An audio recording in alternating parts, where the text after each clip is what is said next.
Welcome to PM7 sports.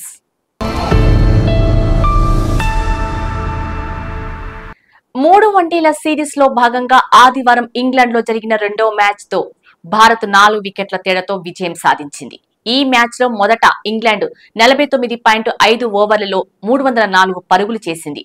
Joe Root 72 బంతుల్లో 69 పరుగులు చేయగా డకెట్ 56 బంతుల్లో 65 పరుగులతో హాఫ్ సెంచరీలు బాదాడు.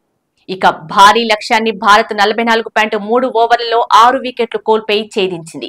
రోహిత్ శర్మ 90 బంతుల్లో 119 పరుగులతో సెంచరీ చేయగా శుభ్మన్ గిల్ 52 బంతుల్లో 60 పరుగులు చేసి అర్ధ శతకం బాదాడు.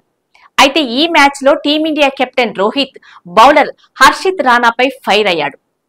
నీ మైండ్ ఏమైనా దొబ్బిందా అంటూ ఆగ్రహం వ్యక్తం చేశాడు.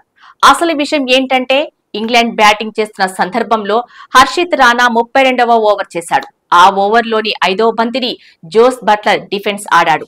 అయితే బంతిని అందుకున్న హర్షిత్ అవసరం లేకున్నా బంతిని వికెట్ల వైపు బలంగా విసరటంతో బంతి కాస్త కీపర్ KL రాహుల్ కు దూరంగా వెళ్తూ బౌండరీ వైపుకు దూసుకెళ్లింది. దాంతో ఓవర్ త్రో రూపంలో ఇంగ్లాండ్ కు అదనంగా 4 పరుగులు వచ్చాయి. బట్లర్ పరుగు కోసం ప్రయత్నించకున్నా హర్షిత్ బంతిని విసిరిన తీరుతో రోహిత్ శర్మ తీవ్ర ఆగ్రహానికి గురయ్యాడు. హర్షిత్ బౌలింగ్ కోసం వెళుతుండగా నీ మైండ్ ఏమైనా దొబ్బిందా అంటూ హిట్ మ్యాన్ హిందీలో హర్షిత్ రాణాని తిట్టాడు. అందుకు హర్షిత్ ఏమీ మాట్లాడకుండా అక్కడి నుండి వెళ్లిపోయాడు.